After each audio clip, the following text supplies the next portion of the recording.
When we watch videos on perspective and we see diagrams such as this, a two-point perspective, very simplified house, what we're usually not told is that this only looks this way.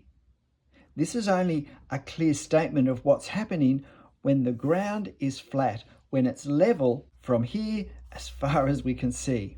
When the ground goes up or down, it's not quite as simple as this.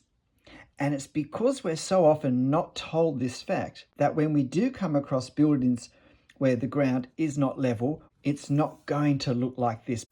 Let me show you how this does work when the ground goes downhill. Here's a building where the ground level slopes down. Now, clearly, the ground is sloping downhill here. One thing I want you to notice is that, in fact, this ground level, although we know it's sloping downhill, if we measure that actual line, it actually slopes uphill very slightly. So the first thing we have to realize is that the direction of our lines here are not straightforward. It's easy to assume. This is why we have to always observe so carefully what's really happening. I think we'll remove this unhelpful drawing that's underneath, and that will help me show what's happening next. Now, if we want to find our eye level here, we can just, and take my word for it, they do meet just off to the right. This tells me where eye level is. It's a line at 180 degrees going through the vanishing point that we've just established. It's going to be somewhere around there. When I look at this line, it's not going to meet up at the vanishing point the way it appears to in all the on the flat ground diagrams we've been shown in videos. The important thing to realize is that the ground level line, if it's not flat, is not part of the perspective box with the vanishing points diagram. It's not part of that system. It doesn't follow the same pattern. If you know my videos, it doesn't join in the fan shape. In fact, what we can do is we can get the most uphill point and join that to the vanishing point. Now, this shows where the base of the building would be if the ground were level. And what we see here is the amount of building that's below the horizontal. And so we can see that this window further down here is further off the ground than this window up here, because the ground slopes down away and the building had to be built going down further on the downhill side than on the uphill side. It's not very difficult. It's just that we're not told that this only applies like this on flat ground. And that sets us up to not see what's really happening. Of course, we can always just draw what we see as long as we've learnt to observe what's actually here and not to see what we think we're seeing or what we expect to see. Having looked at this, why don't we have a go drawing it as well? So let's put downhill perspective drawing into practice. This is a relatively simple looking building, but there are actually some architectural features that, in my mind, make it far more challenging to draw than many a grand neoclassical palace. The important thing with perspective, as always, is to get these angles correct and not to worry about the ground level line at this point. Certainly, it's a good idea, I think, never to start with the ground level line if the ground is not flat. Generally, I don't start with it anyway. I prefer to start somewhere more towards the middle in a fairly simplified section of the subject. And in this case, it's this upstairs floor that I'm going to draw first, and going to start in the center section and then move out on each side. So at this point, I'm really focusing on the proportions of this box so that when I put the window in it, it's going to look a bit the same as what's in the reference. it is tricky to get the shape correct, because if the box isn't the right proportion of height to width, then the window won't be the right amount of curvature. So I'm an R and fish and fudge and do the best I can, because this is my starting point, will actually become a, if you like, a measuring reference that I use for the rest of the building. I'm drawing this with a 0.2mm Copic multi-liner pen on 190 GSM drawing cartridge. So I have to make sure with all these thin horizontal lines, I do enough of them to capture the architectural detail, but that I'm very careful to allow for the thickness of the pen width, the ink line width. Even though 0.2 is obviously relatively fine, in terms of the photo, there's basically no thickness to these lines. They're just edges where planes change direction. And so if I'm not careful, if I draw the space that I see in the reference between the lines, then the actual thickness of the lines will rapidly increase the width or the height of whatever it is I'm drawing. So I need to keep pulling back and making sure that these sections where we have bands running across the facade, that overall they don't get too high for the width that they're meant to be. Sometimes simplifying the number of lines that we need to draw is another way around maintaining the overall proportions. I'm not going to go up and do the very top yet. I really want to be focusing on these angles because they're quite definite, they're quite clear. You can see what I do.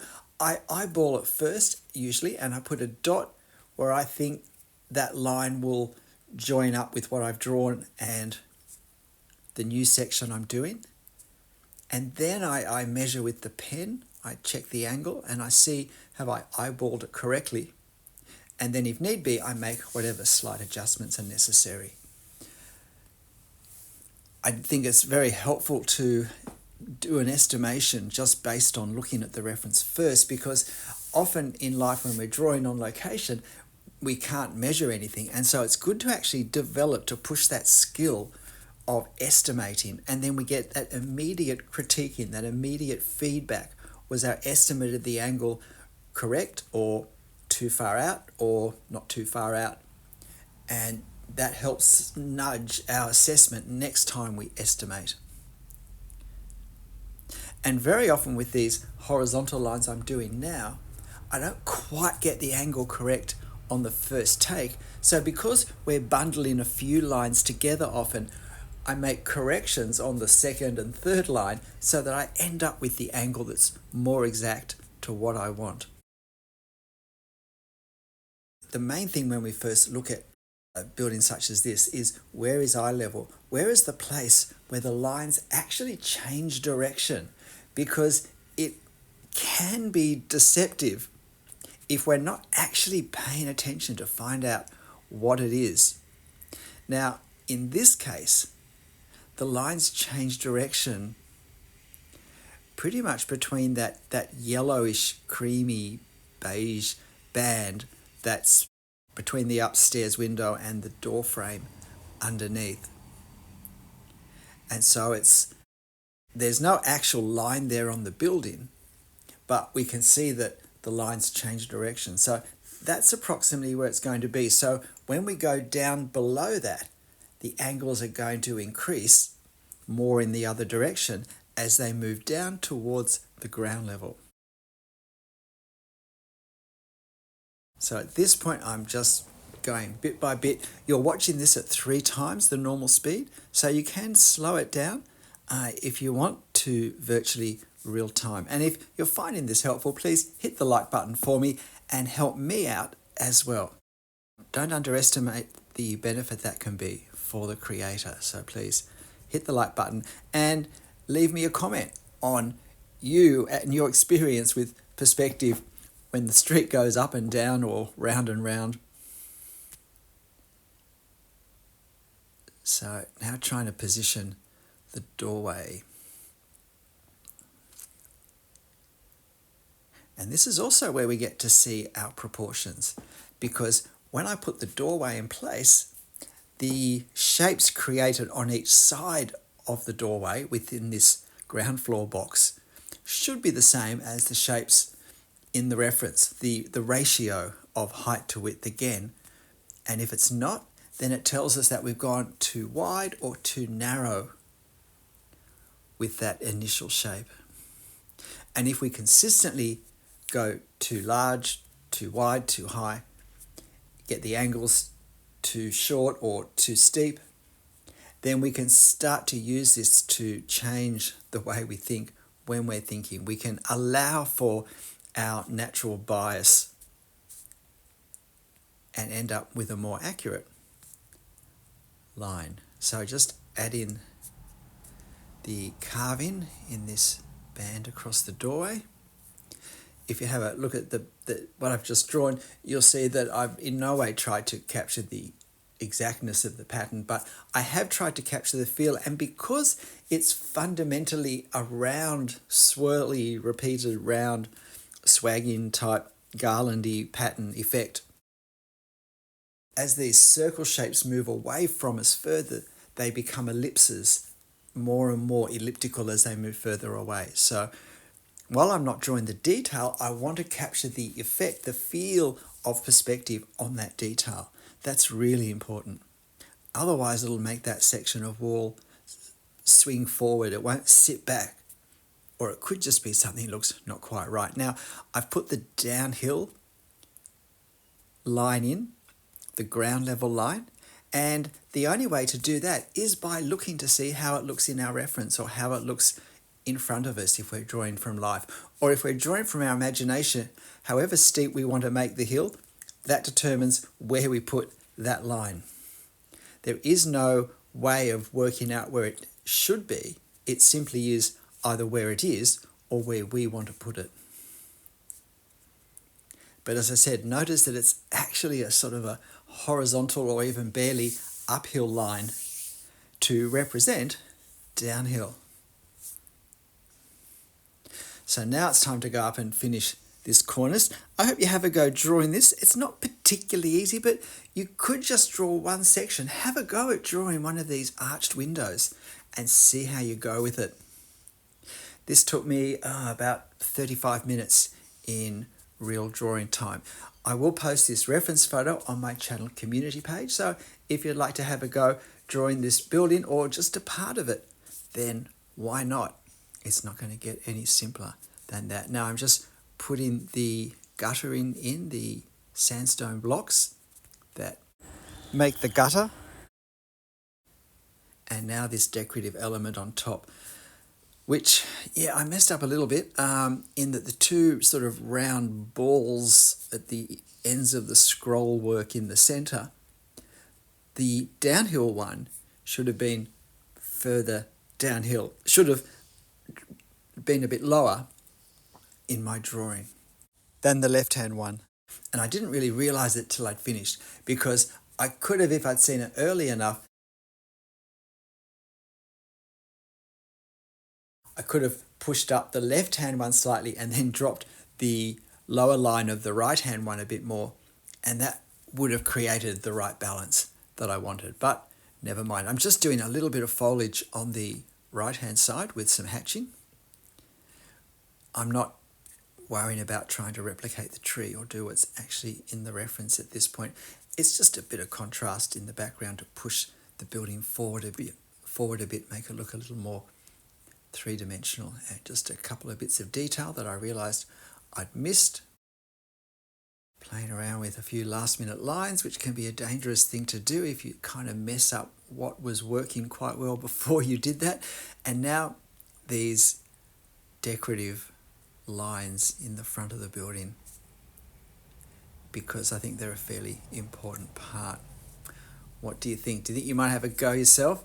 Or, as I said, even a go at just one of these arch windows is good drawing practice. And it's not whether we do it looking great or not. It's, are we learning? And are we critiquing and improving what we do? And I think that means we're done. G'day, I'm Stephen Travers. Streets going uphill and downhill are really common, so it's important to understand how perspective works in these situations. I hope this gives you a heads up next time you're drawing such a street. But in the end, whatever you're drawing, uphill, downhill, and however it ends up looking, make sure you have fun. I'll see you next time. Bye.